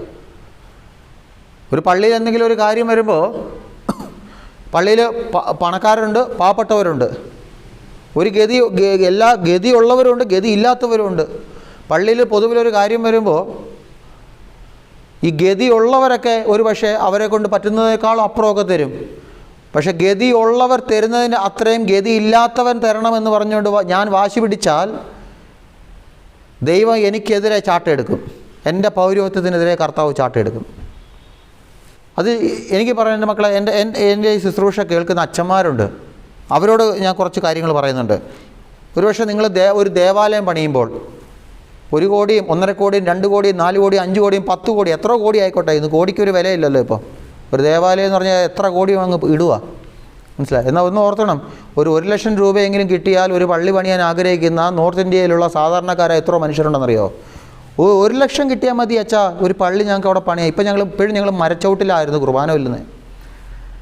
1 ലക്ഷം കിട്ടിയാൽ മതി, ഞങ്ങൾ സുഖമായിട്ട് ഞങ്ങളൊരു പള്ളി പണിഞ്ഞ് അങ്ങനെ ആഗ്രഹിക്കുന്ന നോർത്ത് ഇന്ത്യയിൽ എത്ര ക്രിസ്ത്യാനികളുണ്ടെന്നറിയോ? അങ്ങനെ ജീവിക്കുന്ന അങ്ങനെയുള്ള ക്രിസ്ത്യാനികൾ, ഒരു പള്ളിക്ക് വേണ്ടി ആഗ്രഹിക്കുന്ന ക്രിസ്ത്യാനികൾ ജീവിക്കുന്നതിൻ്റെ ഇടയിലാണ് നമ്മൾ കോടികൾ മുടക്കിക്കൊണ്ട് വലിയ വലിയ പള്ളികളും സൗധങ്ങളും നമ്മൾ പണിയുന്നത്. പണിഞ്ഞോ, തെറ്റുന്നില്ല, പണിഞ്ഞോ, ദൈവത്തെ ആരാധിക്കാനല്ലേ, പണിഞ്ഞോ. പക്ഷെ അങ്ങനെ പണിയുമ്പോൾ അച്ഛൻ്റെ പള്ളിയിൽ നല്ല പൈസ ഉള്ളവരുണ്ട്, പൈസ ഇല്ലാത്തവരുണ്ട്, ഒരു ഗതിയില്ലാത്തവരുണ്ട്, അഷ്ടിക്ക് വകയില്ലാത്തവരുണ്ട്. പക്ഷെ എല്ലാവരെയും അച്ഛൻ ഒരിക്കലും ഒരു കണ്ണുകൊണ്ട് കാണരുത്. എനിക്കതേ പറയാനുള്ളത്, ഒരു കണ്ണുകൊണ്ട് കാണരുത്. മാസം 1 ലക്ഷവും 2 ലക്ഷവും ശമ്പളം വാങ്ങിക്കുന്നവർ അവരുടെ കയ്യിൽ നിന്ന് വേണമെങ്കിൽ കൂടുതൽ വാങ്ങിച്ചോ, അവർക്ക് തരാൻ പറ്റും. പക്ഷെ അന്നന്ന് കിട്ടുന്നത് കൊണ്ട് അടുപ്പ് കത്തിച്ച് ജീവിക്കുന്ന ചില പാവങ്ങളുണ്ട്.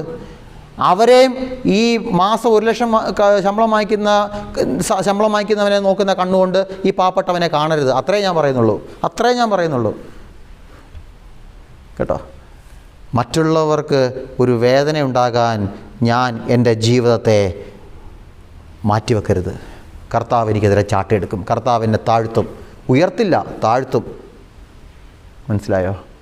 നമ്മൾ കത്തോലിക്ക സഭയുടെ മതബോധന ഗ്രന്ഥം ഒന്നെടുക്കാം. എൻ്റെ ശുശ്രൂഷ കേൾക്കുന്ന അച്ഛന്മാരുണ്ട്, സിസ്റ്റേഴ്സുണ്ട്, അവരോട് എനിക്ക് ആദ്യം പറയാനുള്ളത്, കത്തോലിക്ക സഭയുടെ മതബോധന ഗ്രന്ഥം CCC 2285 ഖണ്ഡിക പറയുന്നിങ്ങനെയാണ്: ഇടർച്ചയ്ക്ക് കാരണമാകുന്നവരുടെ പ്രാമുഖ്യം കൊണ്ടും അല്ലെങ്കിൽ ഇടർച്ചയ്ക്ക് വിധേയമാകുന്നവരുടെ ബലഹീനത കൊണ്ടും ഉതപ്പിന് പ്രത്യേകമായ ഗൗരവം കൈവരുന്നു. അതുകൊണ്ടാണ് നമ്മുടെ കർത്താവ് ഇപ്രകാരം ശപിച്ചത്: എന്നിൽ വിശ്വസിക്കുന്ന ഈ ചെറിയവരിൽ ഒരുവന് ഇടർച്ചയ്ക്ക് കാരണമാകുന്നവനാരോ അവൻ്റെ കഴുത്തിൽ ഒരു വലിയ തിരിക്കല്ല് കെട്ടി ആഴിയുടെ ആഴത്തിലേക്ക് താഴ്ത്തപ്പെടുന്നതായിരിക്കും അവന് നല്ലത്. അച്ഛന്മാരെ, സിസ്റ്റേഴ്സെ, ഇനി അടുത്ത ശ്രദ്ധിച്ച് കേട്ടോണേ. സ്വാഭാവികമായോ ഔദ്യോഗികമായോ മറ്റുള്ളവരെ പഠിപ്പിക്കാനും നയിക്കാനും കടപ്പെട്ടവർ ഉതപ്പ് നൽകുമ്പോൾ അത് ഗുരുതരമാകുന്നു. ഈ കാരണത്താൽ യേശു നിയമജ്ഞരെയും ഫരീസയരെയും കുറ്റപ്പെടുത്തുന്നു. അവരെ കുഞ്ഞാടിൻ്റെ വേഷത്തിലുള്ള ചെന്നായ്ക്കളോട് ഉപമിക്കുന്നു. ഇത് അൽഫോൺസ് അച്ഛൻ പറയുന്നതല്ല, ഇത് കത്തോലിക്ക സഭ പഠിപ്പിക്കുന്ന, കത്തോലിക്ക സഭയുടെ മതബോധന ഗ്രന്ഥത്തിൽ സഭ പഠിപ്പിക്കുന്നതാ. കണ്ടോ എന്താ പറയുന്നേ? സ്വാഭാവികമായോ ഔദ്യോഗികമായോ മറ്റുള്ളവരെ പഠിപ്പിക്കാനും നയിക്കാനും കടപ്പെട്ടവർ. അതായത് ഒരു അച്ഛൻ, ഒരു സിസ്റ്റർ, മാർപ്പാപ്പ, ഒരു മെത്രാൻ, ആരോ ആയിക്കോട്ടെ, അവർ ഔദ്യോഗികമായിട്ട് ദൈവജനത്തെ വചനം പഠിപ്പിക്കാൻ നിയോഗിക്കപ്പെട്ടവരാണ്. അവരിൽ നിന്ന് ഒരിക്കലും ദൈവവചനത്തിന് വിരുദ്ധമായ സംഭാഷണമോ പ്രവൃത്തിയോ ഉണ്ടാകരുത്. മറ്റുള്ളവർക്ക് ഉതപ്പ് നൽകുന്ന തരത്തിലുള്ള പ്രവൃത്തികൾ ഈ ശുശ്രൂഷയ്ക്ക് വേണ്ടി വിളിക്കപ്പെട്ടവരുടെ ജീവിതത്തിൽ നിന്ന് ഉണ്ടാകരുത്. മറ്റുള്ളവരെ പാപത്തിലേക്ക് നയിക്കുന്ന ഒരു സംസാരമോ പ്രവൃത്തിയോ നോട്ടമോ സ്പർശനമോ ഒരിക്കലും ഈ ശുശ്രൂഷ, ദൈവവേല ശുശ്രൂഷയ്ക്ക് വേണ്ടി വിളിക്കപ്പെട്ടവരിൽ നിന്ന് ഉണ്ടാകരുത്. അതാണ് സഭ നമ്മളെ പഠിപ്പിക്കുന്നത്. വീണ്ടും പറഞ്ഞു, കത്തോലിക്ക സഭയുടെ മതബോധന ഗ്രന്ഥം CCC 2284, തൊട്ട് മുമ്പത്തെ ഖണ്ഡിക 2284, അത് പറയുന്നുണ്ട്. അത് പൊതുവിൽ എല്ലാവർക്കും വേണ്ടിയുള്ളതാണ്. അപരനെ തിന്മയിലേക്ക് നയിക്കുന്ന മനോഭാവമോ പ്രവൃത്തിയോ ആണ് ഉതപ്പ്. ഉതപ്പ് നൽകുന്ന വ്യക്തി അപരൻ്റെ പ്രലോഭകനാകുന്നു. അയാൾ സുഹൃത്തത്തെയും സമഗ്രതയെയും ക്ഷതപ്പെടുത്തുന്നു. അവൻ തൻ്റെ സഹോദരനെ ആത്മീയ മരണത്തിലേക്ക് വലിച്ചിഴക്കുകയും ചെയ്യുന്നു. കേട്ടോ, ആത്മീയ മരണം. അതായത് ഒരു മനുഷ്യന് 2 തരത്തിലുള്ള മരണമുണ്ട്. ശാരീരികമായ മരണമുണ്ട്, ആത്മീയമായ മരണമുണ്ട്. ശാരീരികമായ മരണം എന്ന് പറഞ്ഞാൽ അവൻ്റെ ആയുസ് അറ്റുപോകുമ്പോൾ അവൻ ശരീരത്തിൽ മരണം സംഭവിക്കുന്നു. ആത്മീയമായ മരണം എന്ന് പറയുന്നത് അവൻ എപ്പോഴൊക്കെ പാപത്തിൽ വീഴുന്നു, ആ പാപത്തിൽ വീഴുന്ന സമയങ്ങളെല്ലാം അവൻ്റെ ആത്മാവ് മരണപ്പെടുന്നു. അതാണ് ഒരാത്മീയമായ മരണത്തിലേക്ക് എൻ്റെ പ്രവൃത്തി ഒരിക്കലും മറ്റൊരാൾ ആത്മീയമായ മരണത്തിന് കാരണമാകുന്ന ഒരു പ്രവൃത്തിയും എന്നിൽ നിന്ന് ഉണ്ടാകരുത്. വീണ്ടും പറയുകയാണ്, പ്രവൃത്തിയാലോ ഉപേക്ഷയാലോ അപരനെ ഗൗരവപൂർണമായ തെറ്റിലേക്ക് മനഃപൂർവ്വം നയിച്ചാൽ ഉതപ്പ് ഗൗരവതരമായ ഒരു കുറ്റമാണ്. കണ്ടോ, കടലിൻ്റെ ആഴങ്ങളിലേക്ക് കല്ല് കെട്ടി താഴ്ത്താൻ പാകമായ തെറ്റാണ്. ഞാൻ കാരണം മറ്റൊരാൾ പാപത്തിൽ വീണാൽ, ഞാൻ കാരണം എൻ്റെ മക്കളെ, ഞാൻ കാരണം മറ്റൊരാൾ ഒരിക്കലും മദ്യപാനത്തിലേക്ക് ഇടവരുത്തരുത്, മദ്യപാനത്തിലേക്ക് പോകരുത്. ഞാൻ കാരണം മറ്റൊരാൾ ഒരിക്കലും വേശ്യാവൃത്തിയിലേക്ക് പോകരുത്. എനിക്കതേ നിങ്ങളോട് പറയാനുള്ളൂ. അതാണ് ഈ സഭയുടെ നാമത്തിൽ നിന്നുകൊണ്ട് ഞാൻ നിങ്ങളോട് പറയാം, ഒരിക്കലും മറ്റുള്ളവർക്ക് ഞാൻ ഒരു ഉതപ്പിന് കാരണം ആകരുത്. എനിക്ക് പ്രത്യേകിച്ച് ഇപ്പോഴത്തെ കുട്ടികളോട് എനിക്ക് പറയാനുള്ളത്, പ്രത്യേകിച്ച് പെൺകുട്ടികളോട്, എൻ്റെ പൊന്നു മക്കളെ, നിങ്ങൾക്കൊരു പക്ഷേ തോന്നാം, എൻ്റെ ശരീരം, എൻ്റെ പണം, എൻ്റെ ആരോഗ്യം, അതുകൊണ്ട് എനിക്ക് എന്ത് ഡ്രസ്സും ധരിക്കാം. നീ ധരിച്ചോ, നിനക്ക് എന്ത് ഡ്രസ്സും ധരിക്കാം, അതിനുള്ള സ്വാതന്ത്ര്യം നിനക്കുണ്ട്. പക്ഷേ നിൻ്റെ വേഷവിധാനം മറ്റൊരാളെ തിന്മയിൽ എത്തിക്കുന്നതാകരുത്. അതേ എനിക്ക് പറയാനുള്ളൂ. മനസ്സിലായോ? വെറും പാവങ്ങളാണ് എൻ്റെ മക്കളെ, നീ നടന്നു പോകുന്ന വഴിയിൽ നിൻ്റെ എതിരെ വരുന്നത് വെറും പാവങ്ങളായിരിക്കും, നിഷ്കളങ്കരായിരിക്കും, വിശുദ്ധിയിൽ ജീവിക്കാൻ വേണ്ടി ആഗ്രഹിച്ച് ജീവിക്കുന്നവരായിരിക്കും. അങ്ങനെയുള്ള ഒരു പാവത്തിനെ, അതാണ് കർത്താവ് പറയുന്നത്, എന്നിൽ വിശ്വസിക്കുന്ന ഈ ചെറിയവനായ ഒരുവനെ. കണ്ടോ, അങ്ങനെ ദൈവത്തിൽ ആശ്രയിച്ച് ജീവിക്കാൻ ആഗ്രഹിക്കുന്ന ഒരു ദൈവ പൈതൽ നിൻ്റെ വേഷവിധാനം കണ്ട് ഉള്ളിൽ, പുറമേ കാണിച്ചില്ലെങ്കിലും ഉള്ളിൽ ഒരു വേശ്യാവൃത്തിയുടെ പാപം ഉണ്ടായാൽ, ആ പാപം ചെയ്തതിന് ആ വ്യക്തി കാരണമാകുന്നത് പോലെ ആ വ്യക്തിയെ പാപത്തിൽ വീഴിച്ചതിന് നീയും കാരണമാകും. നിന്നെ കർത്താവ് വെറുതെ വിടും തോന്നുന്നുണ്ടോ? ഇല്ല, കർത്താവ് നിന്നെ വെറുതെ വിടില്ല. കാരണം നീ കാരണമാണ് ആ ദൈവ പൈതൽ പാപത്തിൽ വീണുപോയത്. പുറമേ കാണിച്ചില്ലെങ്കിൽ ഉള്ളിലെങ്കിലും ഒരു വ്യഭിചാര ചിന്ത വന്നുപോയത്. അതുകൊണ്ട് വേഷവിധാനമൊക്കെ നല്ലതാ, നിനക്ക് ഇഷ്ടമുള്ളത് ധരിച്ചോ. പക്ഷേ മറ്റുള്ളവർക്ക് പാപത്തിലേക്ക് നയിക്കുന്ന കാരണമായ വേഷങ്ങൾ, വസ്ത്രധാരണം, എൻ്റെ പൊന്നുമക്കളെ, അത് നല്ലതല്ല കേട്ടോ. അത് നിങ്ങളോട് പറയാം, നിങ്ങളത് എങ്ങനെ എടുത്താലും എനിക്കൊരു കുഴപ്പമില്ല. എനിക്കിത് പറഞ്ഞേ പറ്റൂ. ഇതാണ് ഞാൻ പറയുന്നതാണ് സത്യം, അത് പറഞ്ഞേ എനിക്ക് പറ്റൂ. അത് റോമർ 14:13 വചനം പറയുന്നുണ്ട്, തന്മൂലം മേലിൽ നമുക്ക് പരസ്പരം വിധിക്കാതിരിക്കാം, സഹോദരന് ഒരിക്കലും മാർഗതടസ്സമോ ഇടർച്ചയോ സൃഷ്ടിക്കുകയില്ല എന്ന് നിങ്ങൾ പ്രതിജ്ഞ ചെയ്യുവൻ. കണ്ടോ, ഞാൻ ഓരോ ദിവസവും പ്രഭാതം ആരംഭിക്കുമ്പോൾ, എൻ്റെ പ്രവൃത്തികൾ ആരംഭിക്കുന്ന സമയത്ത് ഞാൻ പ്രതിജ്ഞ ചെയ്യണം, എന്താ? ഞാൻ കാരണം ഒരാൾ പാപത്തിൽ വീഴില്ല, അതിന് ഞാൻ ഇടവരുത്തില്ല. ഞാൻ കാരണം ഒരു കുടുംബം കരയില്ല, അതിന് ഞാൻ ഇടവരുത്തില്ല. മനസ്സിലായോ? അത് നമ്മൾ ആഗ്രഹിക്കണം, അതിനുവേണ്ടി നമ്മൾ ആഗ്രഹിക്കണം, പ്രതിജ്ഞ ചെയ്യണം. പ്രിയമുള്ളവരെ, അങ്ങനെ മറ്റൊരാൾക്ക് ദുഷ്പ്രേരണയ്ക്ക് നമ്മളെ തന്നെ വിട്ടുകൊടുക്കരുത്. ഇനി അതോടൊപ്പം പാപത്തിലേക്ക് വീഴുന്ന സാഹചര്യങ്ങളെ ഉപേക്ഷിക്കുകയും ചെയ്യണം കേട്ടോ. ഇതിപ്പോൾ ഞാൻ ആദ്യം പറഞ്ഞത് എന്തുവാ, മറ്റുള്ള സ്ഥലങ്ങളിൽ നിന്ന് നമ്മളിലേക്ക് വരുന്ന ചില പ്രലോഭനങ്ങൾ, ചില പാപ സാഹചര്യങ്ങളൊക്കെയാണ്. പക്ഷെ അങ്ങനെയൊക്കെ സാഹചര്യം വരുമ്പോൾ ഞാൻ എന്ത് ചെയ്യണം? ഞാനത് ഉപേക്ഷിക്കാൻ തയ്യാറാവണം. ഇപ്പം പറഞ്ഞല്ലോ, ഇപ്പം ഒരു മോശമായ വസ്ത്രം ധരിച്ചുകൊണ്ട് ഒരു പെൺകുട്ടി, ഒരു സ്ത്രീ എൻ്റെ നേർക്കിങ്ങനെ നടന്നു വരുമ്പോൾ, ഞാൻ അതിലെ പോകുമ്പോൾ അറിയാതെ ഞാൻ നോക്കും. അറിഞ്ഞുകൊണ്ട് നോക്കില്ല, അറിയാതെ ഞാൻ നോക്കിപ്പോവും. പക്ഷെ അറിയാതെ ഞാൻ നോക്കുന്ന ഞാൻ പിന്നീട് അറിഞ്ഞുകൊണ്ട് നോക്കരുത്. സാഹചര്യങ്ങളെ ഉപേക്ഷിക്കണം കേട്ടോ. അതും നമ്മൾ ഇതിനകത്ത് വേണം. അതാണ് ഈശോ താഴ്ത്ത് പറയുന്നത്, നിൻ്റെ കണ്ണ് നിനക്ക് പാപഹേതു കാരണമാകുന്നെങ്കിൽ അതിനെ ചുഴന്നെടുത്ത് എറിഞ്ഞു കളയുക, നിൻ്റെ കൈ നിനക്ക് പാപത്തിന് കാരണമാകുന്നെങ്കിൽ അതിനെ വെട്ടിക്കളയുക, അല്ലേ?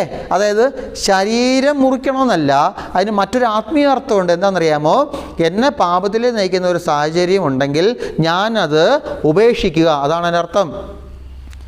ഇപ്പോൾ ഉദാഹരണം പറഞ്ഞാൽ മൊബൈൽ ഫോണ് ഞാൻ സോഷ്യൽ മീഡിയ ഉപയോഗിച്ച് കഴിഞ്ഞാൽ അത് എന്നെ തെറ്റിലേക്ക് നയിക്കുന്നെങ്കിൽ ഞാൻ സോഷ്യൽ മീഡിയ യൂസ് ചെയ്യാതിരിക്കുക, മൊബൈൽ ഫോൺ ഉപയോഗിക്കാതിരിക്കുക. അതേ മാർഗ്ഗമുള്ളൂ.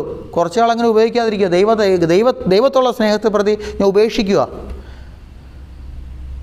ചില വഴികൾ, ചില പാപത്തിന് ചില വഴി, ചില കൂട്ടുകെട്ട്, ചില മദ്യപാന്യ സംഘത്തിൻ്റെ കൂട്ടുകെട്ട്. ഞാൻ എൻ്റെ ഇന്ന കൂട്ടുകാരുടെ കൂടെ, ഇന്ന വ്യക്തികളുടെ കൂടെ ഞാൻ ഇരുന്ന് കഴിഞ്ഞാൽ ഞാൻ മദ്യപിക്കും എന്ന് എനിക്ക് പൂർണ്ണമായ ബോധ്യമുണ്ടെങ്കിൽ ഞാൻ ആ കൂട്ടുകെട്ടിൽ അറിഞ്ഞുകൊണ്ട് പോകാതിരിക്കുക. അതാണ് വേണ്ടത്.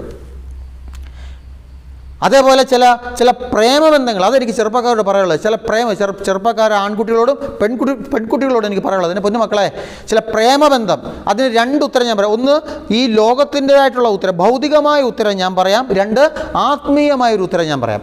ഭൗതികമായ ഉത്തരം എന്ന് പറഞ്ഞാൽ ഇത്രയേ ഉള്ളൂ.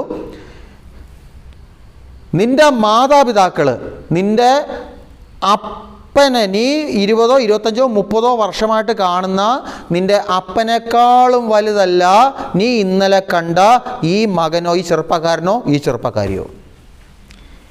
നീ 20, 25, 30 വർഷമായിട്ട് കാണുന്ന നിൻ്റെ അമ്മയെക്കാളും വലുതല്ല, മെച്ചമല്ല നീ ഇന്നലെ കണ്ട ഈ ചെറുപ്പക്കാരനോ, ഈ ചെറുപ്പക്കാരിയോ. ഇതാണ് ഭൗതികമായ ഉത്തരം. നിൻ്റെ അപ്പനാണ്, നിൻ്റെ അമ്മയാണ് ഈ ലോകത്തിൽ ജീവിച്ചിരിക്കുന്നവർ നീ ഏറ്റവും വലുതായിട്ട് നീ കാണേണ്ടത്. നിനക്ക് ഏറ്റവും വലുത്. മനസ്സിലായി? അവർക്ക് വേണ്ടി നീ ജീവിക്കണം. കാരണം അവർ ജീവിക്കുന്നത് നിനക്ക് വേണ്ടിയാണ്. എൻ്റെ പൊന്നുമക്കളെ, ഈ ഭൂമിയിലെ നിൻ്റെ ജീവിതം, അതിൻ്റെ സൗന്ദര്യം എന്നുവരെ ഉണ്ടെന്നറിയാമോ? നിൻ്റെ മാതാപിതാക്കളുടെ മരണം വരെ ഉണ്ടാവൂ. അത് കഴിഞ്ഞാൽ പിന്നെ ഒരു ശൂന്യതയാണ്. ഇത് ഭൗതികമായ ഉത്തരമാണ് ഞാൻ പറയുന്നത്. ആത്മീയമായ ഉത്തരം വേറെയുണ്ട് കേട്ടോ. ഈ ഭൂമിയിൽ നിൻ്റെ ഏറ്റവും സുന്ദരമായ ജീവിതം അവസാനിക്കുന്നത് നിൻ്റെ അപ്പൻ്റെയും അമ്മയുടെയും മരണകാലത്താണ്. അതുവരെ എന്ത് സുന്ദരമെന്നറിയോ? നീ ഒന്ന് കയറി ചെന്നാൽ നിന്നെ സ്വീകരിക്കാൻ, നിന്നോടൊന്ന് മിണ്ടാൻ അവരുണ്ട്. ഈ അപ്പനും അമ്മയും ഇല്ലാതായി കഴിഞ്ഞാലുണ്ടല്ലോ, പിന്നെ സത്യം പറഞ്ഞാൽ നിൻ്റെ ഈ ലോകം തന്നെ അവസാനിച്ചു പോകുന്നതിന് തുല്യമാണ് നിൻ്റെ ജീവിതം. ആരും കാണില്ല. നിനക്കൊരു സങ്കടം വന്നു, ആരോട് പറയും? എത്രയെന്ന് പറഞ്ഞാൽ സുഹൃത്തുക്കളെ ആശ്രയിക്കുന്നേ കേട്ടോ. അപ്പോൾ അതാ, ഈ ഭൂമിയിൽ ജീവിക്കുമ്പോൾ അവരാണ് ഏറ്റവും വലുത്, നിൻ്റെ അപ്പനും അമ്മയും. അല്ലാതെ ഇന്നലെ കണ്ട പിന്നെ ഒരു ചെറുക്കനോ പെണ്ണോ അല്ല. ഇനി ആത്മീയമായ ഉത്തരം തരാം. ആത്മീയമായ ഉത്തരം എന്ന് പറഞ്ഞാൽ, നീ പ്രേമിക്കുമ്പോൾ, ചില തെറ്റായ ബന്ധത്തിലേക്ക് നീ വരുമ്പോൾ, ഈശോയെ ഉപേക്ഷിക്കുന്ന ഒരു ബന്ധമാണെങ്കിൽ നീ ഈശോയോടുള്ള സ്നേഹത്തെ പ്രതി നീ ആ ബന്ധം ഉപേക്ഷിക്കണം. ഈശോ ഉപേക്ഷിക്കണമെന്നല്ല, ആ ബന്ധം ഉപേക്ഷിക്കണം. അതിന് വില കൊടുത്തേ പറ്റും മക്കളെ. അതിന് നട്ടല് വേണം, മനസ്സിലായി? അതിന് ധൈര്യം വേണം കേട്ടോ. യേശുവിന് വേണ്ടി, യേശു മതി. എനിക്ക് ഈ ആൾ വേണ്ട, എനിക്ക് ഈ തെറ്റായ പ്രേമബന്ധം വേണ്ട, എനിക്ക് ഈ പാപം വേണ്ട, എനിക്ക് ഈ അനാവശ്യമായ ഫോൺ കോൾ എനിക്ക് വേണ്ട, എനിക്ക് ഈ ആവശ്യമില്ലാത്ത സോഷ്യൽ മീഡിയ ഉപയോഗം എനിക്ക് വേണ്ട, എനിക്ക് ഈശോ മതി, എനിക്ക് ദൈവവചനം മതി. അതിന് വില കൊടുത്തേ പറ്റൂ. അത് നട്ടല് വേണം. ധൈര്യമുണ്ടോ? ചെയ്തു നോക്ക്. അങ്ങനെ നീ ജീവിച്ചു നോക്ക്. അങ്ങനെ കർത്താവ്, ഞാൻ നേരത്തെ പറഞ്ഞ പോലെ, നിന്നെ ഇങ്ങനെയല്ല, കഴുകനെ പോലെ ഉയർത്തും കർത്താവ്. ഇങ്ങനെ പുറമേ നിന്ന് നിനക്കൊരു ഒരു ഒരു ഒരു ഒരു തെള്ള് തരും. നീ മനസ്സിലാവും, ഒരു തെള്ള്. ഇങ്ങനെ കർത്താവ് ഇങ്ങനെ തള്ളിക്കൊണ്ടിരിക്കും നിന്നെ. മുമ്പിലൊക്കെ ഏത് അടഞ്ഞ വാതിൽ വന്നാലും കർത്താവ് അത് തള്ളി തുറന്ന് നിന്നെ കൊണ്ടുപോകും. മുമ്പിൽ ഒരു കുഴി വന്നാലും ആ കുഴി വീഴാതെ കർത്താവ് അവൻ്റെ കൈ നീട്ടിയിട്ട് ആ കൈയുടെ മേലെ കൂടെ നിന്നെ ചവിട്ടി നടത്തും. കൊണ്ടുപോകും കർത്താവ്. അതാ നമ്മളെ എൻ്റെ പൊന്നു മക്കളെ. അതുകൊണ്ട് പാപത്തിൻ്റെ സാഹചര്യങ്ങളും ഉപേക്ഷിക്കണം കേട്ടോ, ഉപേക്ഷിക്കണം. അത് പ്രഭാഷകൻ 21:2 വചനം പറയുന്നുണ്ട്. സർപ്പത്തിൽ നിന്ന് എന്ന പോലെ പാപത്തിൽ നിന്ന് ഓടിയകലുക, അടുത്ത് ചെന്നാൽ അത് കടിക്കും, അതിൻ്റെ പല്ലുകൾ സിംഹത്തിൻ്റെ പല്ലുകളാണ്, അത് ജീവൻ അപഹരിക്കും. കണ്ടോ, പാപം വരുമ്പോൾ അതിനെ പോയി കെട്ടിപ്പിടിക്കുകയല്ല. ഒരു പാമ്പിനെ കാണുമ്പോൾ നീ ഓടുന്നത് എങ്ങനെയോ അതിനേക്കാളും വേഗതയിൽ തിരിഞ്ഞോടിക്കണം. പാപത്തിൻ്റെ സാഹചര്യം വരുമ്പോൾ പറ്റുമോ? പറ്റണം. അതേ നേരത്തെ പറഞ്ഞ, വില കൊടുത്തേ പറ്റൂ. വില കൊടുക്കുന്നവനെ അത് ചെയ്യാൻ പറ്റൂ. വില കൊടുക്കുന്നവനെ, ധൈര്യമുള്ളവനെ പാപത്തെ തോൽപ്പിച്ച് കർത്താവിനെ സ്നേഹിക്കാൻ പറ്റും. അത് അങ്ങനെ നീ ചെയ്ത് കഴിഞ്ഞാൽ കർത്താവ് നിന്നെ കൊണ്ടുവന്നോളും. പിന്നെ നീ ഇങ്ങനെ നിന്നാൽ മതി. നീ നിൽക്കത്തേ ഉള്ളൂ, പക്ഷേ കാര്യങ്ങളെല്ലാം സ്മൂത്തായിട്ട് പോകും. നിൻ്റെ ജീവിതം എല്ലാം എൻ്റെ പൊന്നു മക്കളെ, നിങ്ങളൊരു കാര്യം ചെയ്യണേ. നീ എന്ന് കർത്താവിൽ പൂർണ്ണമായി സമർപ്പിച്ചോ അന്ന് നിമിഷം മുതൽ ഈ ഭൗതികമായ ആവശ്യങ്ങളിലും ആത്മീയമായ ആവശ്യങ്ങളിലും കർത്താവ് നിൻ്റെ കൂടെ ഉണ്ടായിരിക്കും, നിന്നെ കൈവിടില്ല കേട്ടോ. എന്ന് സമർപ്പിച്ചോ, സമർപ്പിക്കണം. എന്ത് ചെയ്യണം? ആദ്യം മാനസാന്തരപ്പെടുക, സമർപ്പിക്കുക. അങ്ങനെ സമർപ്പിച്ച് കഴിയുമ്പോൾ നിൻ്റെ ഭൗതികമായ ഈ ലോകത്തിലെ ആവശ്യങ്ങളുണ്ടല്ലോ, ആ ആവശ്യങ്ങളെ കൂടാതെ തന്നെ ആത്മീയമായ ആവശ്യങ്ങൾ, പരിശുദ്ധാത്മാവ്, കൃപ, ദൈവസ്നേഹം, അവസാനം നിത്യജീവൻ, അവിടേക്ക് കർത്താവ് നിന്നെ ഉയർത്തും. അതാണ് സ്വർഗരാജ്യത്തിലെ വലിയവനെന്ന് ഉദ്ദേശിക്കുന്നത്. നിന്നെ സ്വർഗരാജ്യത്തിലെ വലിയവനാക്കി കർത്താവ് നിന്നെ മാറ്റും. മൂന്നാമത്തെ തലക്കെട്ട് നമ്മൾ ചിന്തിക്കുന്നു. മത്തായി ശ്ലീഹയുടെ സുവിശേഷം 18-ാം അധ്യായം 10 മുതൽ 14 വരെയുള്ള വാക്യങ്ങൾ. വഴിതെറ്റിയ ആടിൻ്റെ ഉപമ. ഇപ്പോൾ 3 തലക്കെട്ടാണ് നമ്മൾ പറഞ്ഞല്ലോ. അതിൽ 3-ാമത്തെ തലക്കെട്ടാണ് നമ്മൾ കേൾക്കുന്നത്. ഏതാണ്? വഴിതെറ്റിയ ആടിൻ്റെ ഉപമ. അപ്പോൾ ഇതിനകത്ത് ഈശോ ഒരു ഉപമ പറയുകയാണ്. അതായത് ഒരു ഇടയൻ, ആ ഇടയന് 100 ആട്. ആ 100 ആടിൽ ഒരു ആട് നഷ്ടപ്പെട്ടു പോയപ്പോൾ ഈ ഇടയൻ എന്ത് ചെയ്തു? 99 മലയിൽ വിട്ടിട്ട് ഈ കാണാതെ നഷ്ടപ്പെട്ടു പോയതിനെ തേടി പിടിച്ച് കൊണ്ടുവന്നു അല്ലേ? സാധാരണ നിങ്ങൾ ശ്രദ്ധിച്ചു നോക്കുക, ഇതൊന്ന് ശ്രദ്ധിക്കുക. ഈ 100 ആട് ഒരാൾക്കൊണ്ടൊരു ഇടയനുണ്ട്. ഒരെണ്ണം നഷ്ടപ്പെട്ടാലും ഇടയൻ സങ്കടപ്പെടേണ്ട ആവശ്യമില്ല. ബാക്കി എത്ര ഉണ്ട്? 99 കിടക്കുമല്ലേ, ഒന്നല്ലേ പോയുള്ളൂ. അങ്ങനെ ചിന്തിച്ചാൽ പോരെ ഇല്ലേ? പക്ഷെ ഇവിടെ എന്താ ചിന്തിക്കുന്നത്? ആ ഒന്ന് പോയപ്പോഴും ആ പോയതിൻ്റെ, കാണാതെ പോയതിൻ്റെ പുറകെ പോയി അതിനെ കണ്ടെത്തി കൊണ്ടുവരിക. അതായത് ഈ ഇടയനിലൂടെ യഥാർത്ഥത്തിൽ ഈശോ തൻ്റെ തന്നെ സ്വഭാവമാണ് ഇവിടെ പറയുന്നത്. ദൈവത്തിൻ്റെ സ്വഭാവമാണ് ഇവിടെ പറയുന്നത്. എന്താണ്? അതായത് ദൈവത്തിന് മുമ്പിൽ എല്ലാവരും തുല്യരാണ്. ഇപ്പോൾ ഞാൻ പറയാം, ഇപ്പം ഈ ഇടയൻ ഇദ്ദേഹത്തിന് ഈ 100 ആടിനെ ഒരേപോലെ കണ്ടതുകൊണ്ടല്ലേ അതിലൊന്ന് നഷ്ടപ്പെട്ടപ്പോഴും അതിനെ തേടിപ്പോയത്. 100 ആടിനെ ഒരേ കണ്ണുകൊണ്ടും ഒരേപോലെ കണ്ടതുകൊണ്ടാണ്. മനസ്സിലായി? ഒരേ സ്നേഹം ഈ 100 ആടിന് കൊടുത്തത് കൊണ്ടാണ് അതിലൊന്ന് നഷ്ടപ്പെട്ടപ്പോൾ അതിനെ തേടിപ്പോകുന്നത്. കർത്താവ് അതാ നമ്മൾ ചെയ്യുന്നത്. കർത്താവിൻ്റെ സ്വഭാവം അതാ. കർത്താവിൻ്റെ സ്വഭാവം എന്ന് പറഞ്ഞാൽ എല്ലാവരോടും കർത്താവിന് ഒരേ സ്നേഹമാണ്. ഏത് പാപത്തിലൊരു വ്യക്തി വീണാലും, ഇനി ഒരു പാപം ചെയ്യാതൊരു വ്യക്തി ജീവിച്ചാലും, ഈ 2 പേരോടും കർത്താവിന് ഒരേ സ്നേഹം തന്നെ.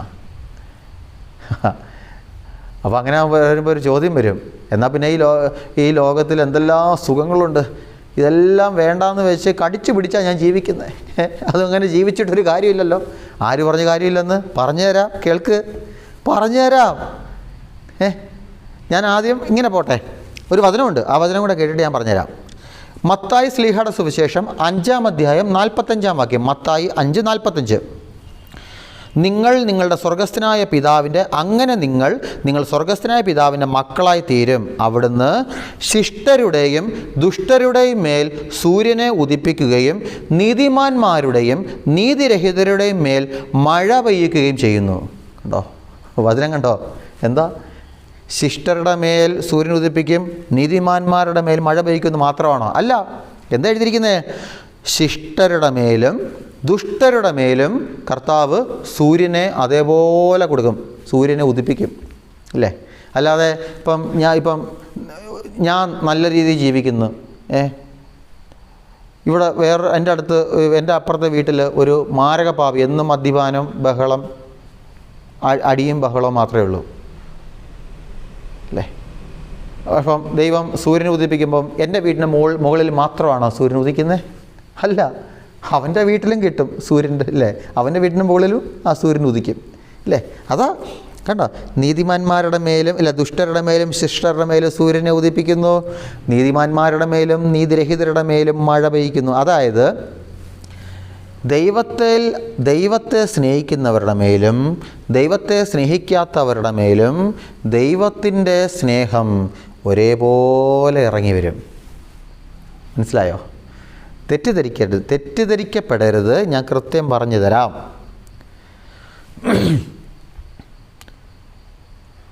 എനിക്കറിയാവുന്ന ഒരു ചെറുപ്പക്കാരനുണ്ട്, നിരീശ്വരവാദിയാണ്. അവൻ ഈ ലോകത്തിൽ ഇപ്പോഴും ജീവിക്കുന്നുണ്ട്. അവന് ഭാര്യയുണ്ട്, ഒരു കുഞ്ഞുണ്ട്. അവൻ അവൻ്റേതായ കാര്യങ്ങളെല്ലാം ചെയ്ത് ജീവിക്കുന്നുണ്ട്. അവൻ വാഹനം ഓടിക്കുന്നുണ്ട്, ആ വാഹനം അപകടത്തിൽപ്പെടുന്നില്ല. അവൻ ജോലി ചെയ്യുന്നുണ്ട്, ജോലിക്ക് ശമ്പളം വാങ്ങിക്കുന്നുണ്ട്. അവൻ ആഹാരം കഴിക്കുന്നുണ്ട്, അവൻ്റെ വിശപ്പ് മാറുന്നുണ്ട്. അവൻ രോഗം വരുമ്പോൾ ആശുപത്രിയിൽ പോകുന്നു, മരുന്ന് കഴിക്കുന്നു, രോഗം മാറുന്നു. എല്ലാം അവനും ചെയ്യുന്നുണ്ട്.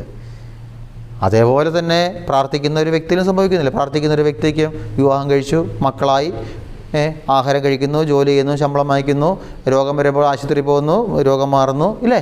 പ്രാർത്ഥിക്കുന്ന വ്യക്തിയിൽ ഇതേ തന്നെ സംഭവിക്കുന്നുണ്ടല്ലോ. പിന്നെ എന്താ വ്യത്യാസം? ഇപ്പോൾ മനസ്സിലായി എന്താ വ്യത്യാസം? എന്താ വ്യത്യാസം എന്ന് പറഞ്ഞാൽ ഇതിനൊക്കെ ഒരു ക്ലൈമാക്സ് ഉണ്ട്. ആ ക്ലൈമാക്സ് എപ്പോഴാണ്? ആ ക്ലൈമാക്സ് അത് ആ മനുഷ്യൻ്റെ മരണത്തിൻ്റെ സമയത്താണ്. അതായത് ഒരു നല്ല മനുഷ്യനും ഒരു നീതിമാനായ മനുഷ്യനും ഒരു പാപിയായ മനുഷ്യനും ഈ ലോകത്തിൽ ജീവിക്കുമ്പോൾ ഇവർ രണ്ടുപേരും ഈ ലോകത്തിൽ ജീവിക്കുന്ന കാലത്തോളം ദൈവത്തിൻ്റെ എല്ലാ നന്മകളും ഈ രണ്ടുപേർക്കും ഒരേപോലെ കിട്ടും. ഈ ലോകത്ത് എന്തോരം നിരീശ്വരവാദികളുണ്ട് മക്കളെ. ഈ ലോകത്തിൽ എന്തുമാത്രം പിശാചിനെ ആരാധിക്കുന്ന മനുഷ്യരുണ്ട്. ഈ ലോകത്തിൽ എന്തുമാത്രം മാരകപാപത്തിൽ ജീവിക്കുന്നവരുണ്ട്. ഈ ലോകത്തിൽ എന്തുമാത്രം തീവ്രവാദികളുണ്ട്. അവർക്കെല്ലാം അനേക നല്ല മനുഷ്യർക്ക് കിട്ടുന്ന ആ നന്മകളെല്ലാം അവർക്ക് കിട്ടുന്നില്ലേ? ഉണ്ട്. ഈ ലോകത്തിലെല്ലാ കാര്യങ്ങളും കിട്ടുന്നില്ലേ? ഉണ്ട്. ഈ ലോകത്തിലെ എല്ലാ നന്മകളും നീതിമാന്മാർക്ക് കിട്ടുന്ന പോലെ തന്നെ ഈ പറയുന്ന ദുഷ്ടന്മാർക്കും പാപികൾക്കും കിട്ടുന്നുണ്ട്.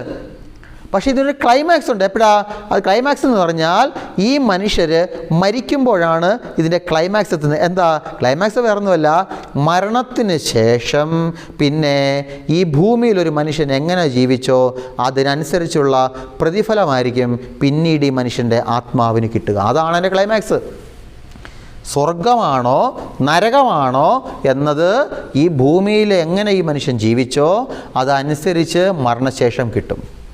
അതുകൊണ്ട് നമ്മൾ മനസ്സിലാക്കണം, ഞാൻ ഇത്രയും പ്രാർത്ഥിച്ചു, എനിക്ക് പലപ്പോഴും സഹനമാണ്, ദുഃഖമാണ്, ദുരിതമാണ്, എന്നാൽ ഒരു പ്രാർത്ഥനയില്ല, എന്നും മാരകപാപത്തിൽ ജീവിക്കുന്ന, കുടുംബം നോക്കാത്ത, പള്ളി വരാത്തതോ ആ വീട്ടിൽ എന്തുമാത്രം സന്തോഷം, ആ മനുഷ്യനായി എന്തുമാത്രം അനുഗ്രഹം കിട്ടിക്കോട്ടെ, അപ്പം മക്കളെ കിട്ടിക്കോട്ടെ. പക്ഷെ ഒരു കാര്യം മനസ്സിലാക്കണേ, അതെല്ലാം അവസാനമുണ്ട്. അതെപ്പോഴാ? ആ മരണത്തോടു കൂടി അവസാനിക്കുക. ആ മരണം കഴിയുമ്പോൾ ദൈവത്തിൽ ആശ്രയിച്ച നീ സ്വർഗത്തിലിരിക്കും, ദൈവത്തെ തള്ളിപ്പറഞ്ഞ ഇവൻ നരകത്തിലിരിക്കും, നിത്യജീവൻ നിന്ന് അകന്നു പോകും. നിനക്കേതാ വേണ്ടേ? നിനക്ക് ഈ ഭൂമിയിലെ കുറേ കാര്യങ്ങളെല്ലാം സന്തോഷമെല്ലാം കിട്ടി ജീവിച്ചു പോകണോ, അതോ ഈ ഭൂമിക്ക് മുകളിൽ നിത്യജീവൻ എന്ന് പറയുന്ന ഒരു വലിയ സമ്മാനം എൻ്റെ കർത്താവിന് തരാൻ കഴിയും, ആ സമ്മാനം നിനക്ക് വേണോ? നിനക്കേതാ മക്കളെ നിനക്ക് വേണ്ടത്? അതാ മത്തായി ശ്ലീഹയുടെ സുവിശേഷം 13-ാം അധ്യായം 27 മുതൽ 30 വരെയുള്ള വാക്യങ്ങൾ പറയുന്നുണ്ട്. വേലക്കാർ ചെന്ന് വീട്ടുടമസ്ഥനോട് ചോദിച്ചു, യജമാനനെ, നീ വയലിൽ നല്ല വിത്തല്ലേ വിതച്ചത്, പിന്നെ കളകൾ ഉണ്ടായത് എവിടെ നിന്ന്? അവൻ പറഞ്ഞു, ശത്രുവാണ് ഇത് ചെയ്തത്. വേലക്കാർ ചോദിച്ചു, ഞങ്ങൾ പോയി കളകൾ പറിച്ചു കൂട്ടട്ടെ? അവൻ പറഞ്ഞു, വേണ്ട, കളകൾ പറിച്ചെടുക്കുമ്പോൾ അവയോടൊപ്പം ഗോതമ്പ് ചെടികളും നിങ്ങൾ പിഴുതു കളഞ്ഞെന്ന് വരും. കൊയ്ത്ത് വരെ, കണ്ടോ, മരണം വരെ, കൊയ്ത്ത് വരെ അവ രണ്ടും ഒരുമിച്ച് വളരട്ടെ. കൊയ്ത്ത് വരെ, മരണം വരെ ദുഷ്ടനും നീതിമാനും ഒരുമിച്ച് വളരട്ടെ. കണ്ടോ? അതിനുശേഷം എന്താ പറയുന്നത്? കൊയ്ത്ത് കാലത്ത് ഞാൻ കൊയ്ത്തുകാരോട് പറയും, ആദ്യമേ കളകൾ ശേഖരിച്ച് തീയിൽ ചുട്ട് കളയുവാൻ അവ കെട്ടുകളാക്കി വെക്കുവിൻ, ഗോതമ്പ് എൻ്റെ ധാന്യപുരയിൽ സംഭരിക്കുവിൻ. ഇപ്പം മനസ്സിലായോ? ഇവരുടെ മരണം കഴിയുമ്പോൾ, മരണത്തോടുകൂടെ, കൊയ്ത്തുകാലത്തോടുകൂടെ സ്വർഗമാണോ നരകമാണോ എന്നത് പിന്നീട് തീരുമാനിക്കപ്പെടും. അപ്പോൾ മക്കളെ, നമ്മളുടെ ജീവിതത്തിൻ്റെ ലക്ഷ്യമെന്ന് പറയുന്നത് നിത്യജീവനാണ്, സ്വർഗരാജ്യമാണ്, വേറൊന്നുമല്ല. വേറൊന്നും നിങ്ങൾ ആഗ്രഹിക്കരുത്. കർത്താവേ, എനിക്ക് സ്വർഗം വേണം, എനിക്ക് നിത്യജീവൻ വേണം. നിത്യജീവന് വേണ്ടി ആഗ്രഹിക്കണം. അങ്ങനെ സ്വർഗത്തിലെത്തണമെന്ന് നീ ആഗ്രഹിച്ചു കഴിഞ്ഞാൽ ഈ ഭൂമിയിലുള്ള ഒരു പ്രലോഭനത്തിന് മുമ്പിലും നീ മുട്ടുമടക്കില്ല. മനസ്സിലായോ? അപ്പോൾ നമുക്ക് ഈ വചന ശുശ്രൂഷ ഇവിടെ അവസാനിപ്പിക്കാം. പ്രിയമുള്ളവരെ, 3 തലക്കെട്ടുകളാണ് നമ്മൾ കണ്ടത്. ഒന്നാമത്തെ തലക്കെട്ട് മത്തായി ശ്ലീഹയുടെ സുവിശേഷം 18-ാം അധ്യായം 1 മുതൽ 5 വരെ, സ്വർഗരാജ്യത്തിലെ വലിയവൻ. രണ്ടാമത്തെ തലക്കെട്ട് മത്തായി ശ്ലീഹയുടെ സുവിശേഷം 18-ാം അധ്യായം 6 മുതൽ 9 വരെ, ദുഷ്പ്രേരണകൾ. മൂന്നാമത്തെ തലക്കെട്ട് മത്തായി ശ്ലീഹയുടെ സുവിശേഷം 18-ാം അധ്യായം 10 മുതൽ 14 വരെ, വഴിതെറ്റിയ ആടിൻ്റെ ഉപമ. ദൈവം നമ്മളെ അനുഗ്രഹിക്കട്ടെ. പിതാവിനും പുത്രനും പരിശുദ്ധ റൂഹായ്ക്കും സ്തുതി, ആദ്യം മുതൽ എന്നേക്കും. ആമീൻ.